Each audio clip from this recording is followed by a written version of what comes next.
Hello, my name is Kelly Bluen. I am a certified Zentangle teacher. Welcome to 15 Minutes of Zen. In these videos, I show you how to make one tangle pattern using the Zentangle method of drawing. So today I have my Micron pen. This is just a PN plastic nib pen. Any fine line pen will work. I have a graphite pencil for some drawing and shading and a little blending tool called a tortillon. I'm using my 2" by 2" tiles. These are called the bijou tiles, and they are from Zentangle.com. Today's tangle is called Seesaw, and it is by Lindy Clarkson. All right, so I'm going to begin with my pencil, and I'm going to put a dot in each of the four corners. And then I'm going to connect those dots with lines.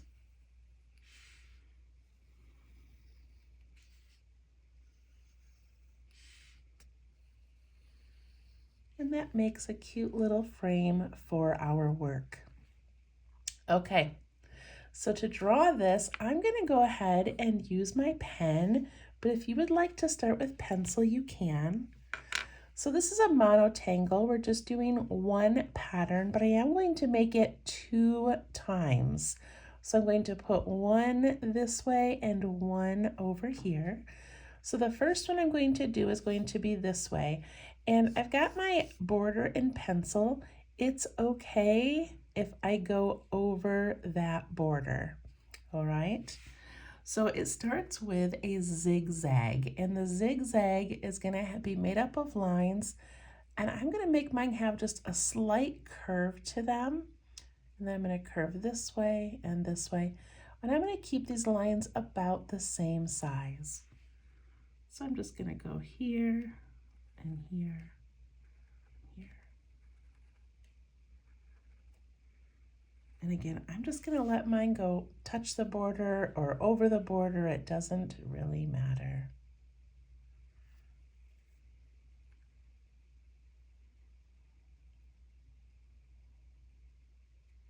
And I don't think it's important that you curve the lines. I just like the look of that a little bit better.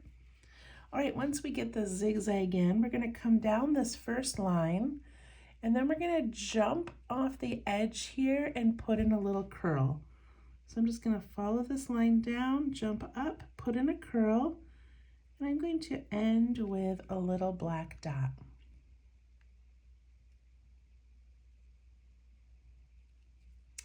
Then I'm going to follow this next one down, and then we're just going to continue that one out and give it a little dot. Follow this one out, curl it up or curling it up into that area, give it a little curl and a dot. Follow this one down, bring it up and curl. It's up to you how curly you want to make it.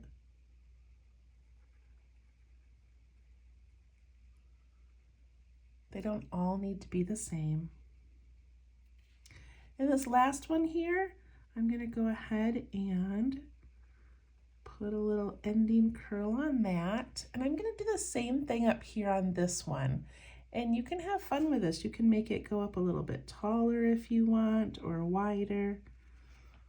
But let's just go ahead so we have no lines that are just ending without a curl.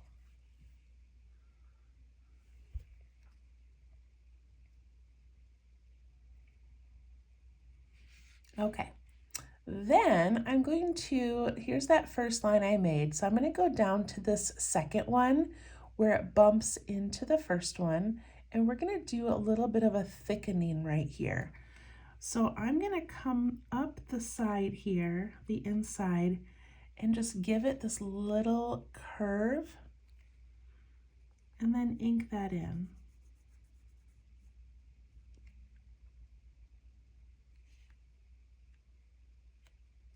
And this next one where it comes and bumps into here, we're going to thicken the top of that section. So I'm going to come up there and give it a nice wide curve.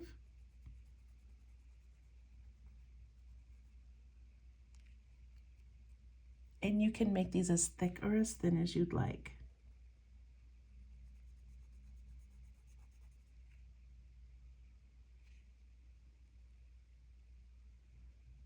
And I'm doing that top section of each of them. So I've got this curve here, follow it up, and just make it wider at the top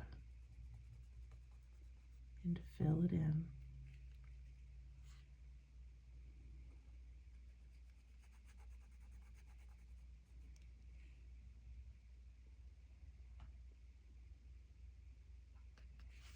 Doesn't that look kind of cute? I like that. All right, now that we have our little curlicues in and we've got these thickening, we're going to do an aura. And when I'm doing the aura, I'm thinking of the shape like a question mark or like a backwards S. So I'm going to start on this first little curl here, and I'm going to come in and I'm just going to like dip down in there like that. Go around and dip down. Then I'm going to jump up, go around this one and dip down. See how it's kind of like a little question mark? Go up and around. And then this one, I'm just going to stop because I have to figure out what I'm doing on this side.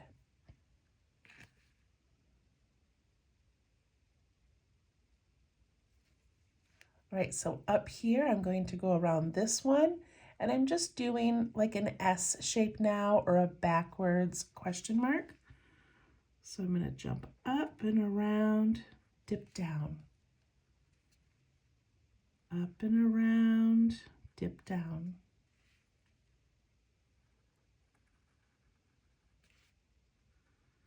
And I'm going to go ahead and connect those on the bottom. So isn't that a unique pattern? It's amazing what people come up with. And then what Lindy does is she takes each of these little crevices here, or these little angled parts, and she thickens those with a curve.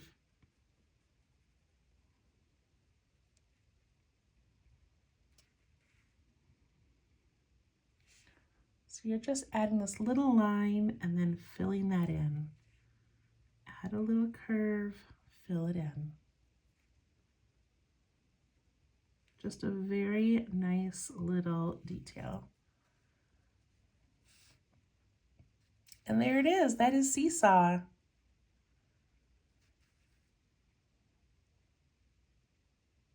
That's pretty fun. All right, I'm gonna do one more over here just because I feel like it's one that we really need to play with a few times, and she has some really cute variations. So let's do another one. All right, I'm going to just do the same thing, and I'm just gonna let it bump into this a little bit and just kind of tuck in behind. So I'm going to go, doesn't matter which way you begin. And if you want to play a little bit with making these longer as you go, you could do that. All of these monotangles are meant to be a starting point. You could make this over and over again with curves or straight lines. You could start small and get really large. Just play with the concepts. Okay, so we're gonna swing off of this one, come down, give it a curl, come down this one.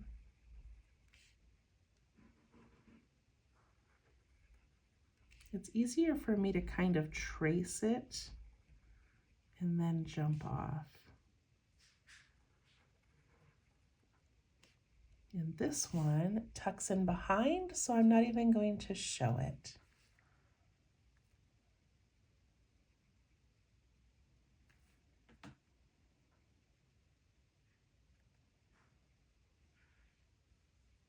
All right, we're going to do a variation.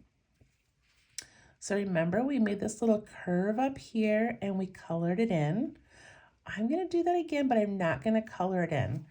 So I'm looking to make the top of this second one wider. So I'm going to make this pretty wide. I'm going to follow that curve and make it nice and wide like that. Then I'm going to come down to this one, follow that curve up and make it nice and wide. Follow that one, follow that one. Is that making sense?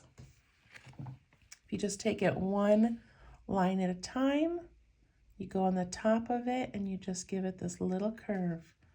The top of this one, the top of that one.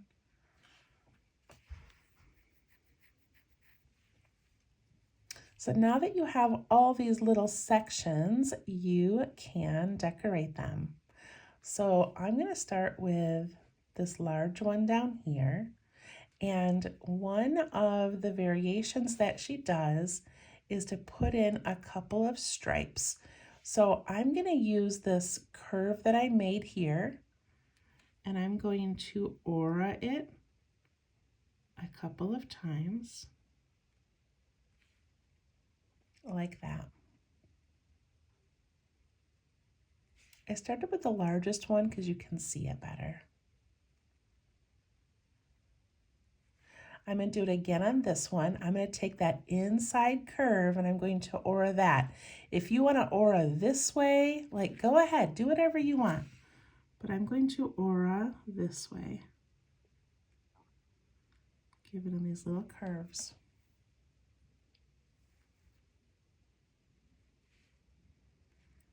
This one, I'm going to aura this inside curve.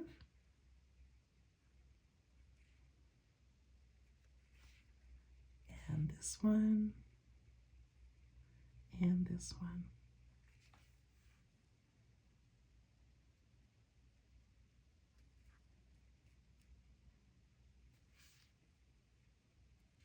Then I'm going to go back down to the large one here.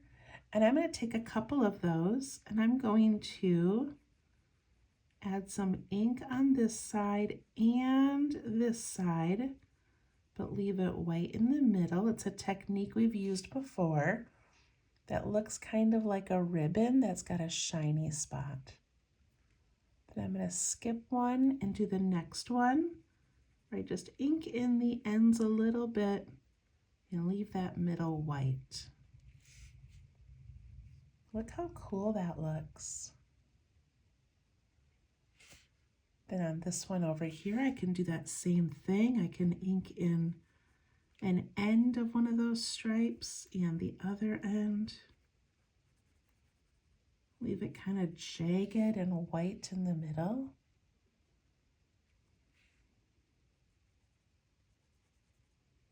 Do every other one. This one's so tiny, I'm just going to color the whole thing. It looks completely different than the first one. So many fun things you can do with the inside of these.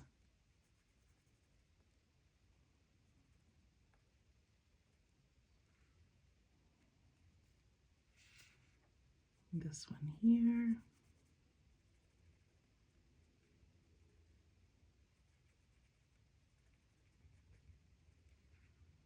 And my last one. What a fun little doodle to play around with. All right, I'm going to go up to this top line here and add a little curly Q. And then I need to do those auras, and those auras are going to be kind of like a question mark. I'm going to jump over here and down, over here and down, over here, and I'm just going to let it kind of stop. Then I'm going to go over and down, over and down, over and down. I don't really know where that one's going to go. And we're going to let it come out over here.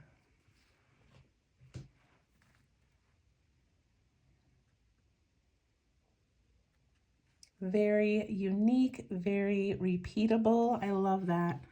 I'm going to ink in my frame here, just the little parts that I can see. which is not much.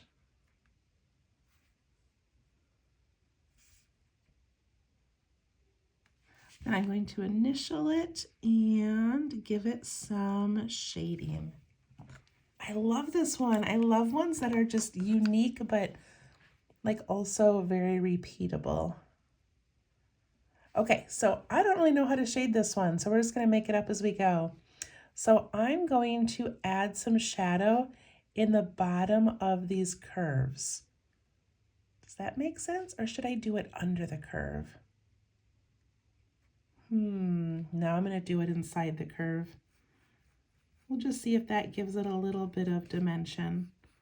So I'm just gonna go to each one and give it a little bit of graphite right in that bottom curve.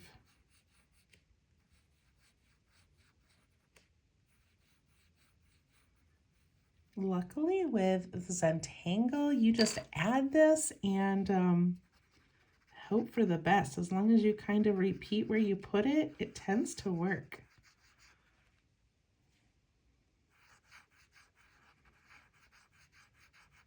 So I'm just softening that, pushing it out just a little bit. Okay, that looks pretty cool. I also feel like I want a little bit here. So I'm just going to take the end of my blending tool and add a little bit on the outside of those thickened areas. All right, I like that.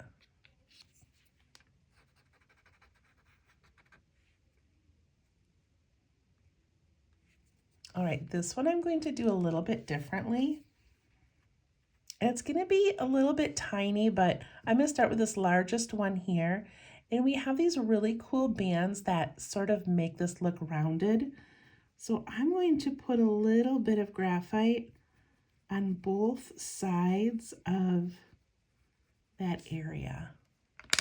And then when I blend it and soften it just a little, keeping that middle white, look at how like bumpy it makes that look. So this one here, I'm gonna go on this side and this side.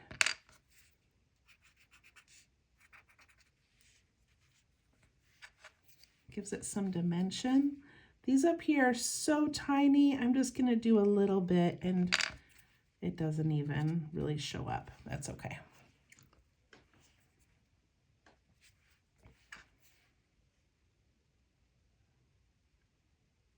Then I'm going to take my graphite, I'm going to add a little bit to the inside of my frame, wherever you can see it.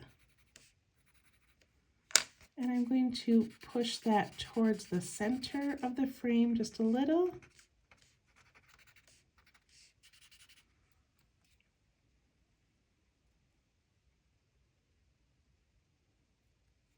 And with my blending tool, this area inside the frame, I'm going to go just around those little edges a tiny bit,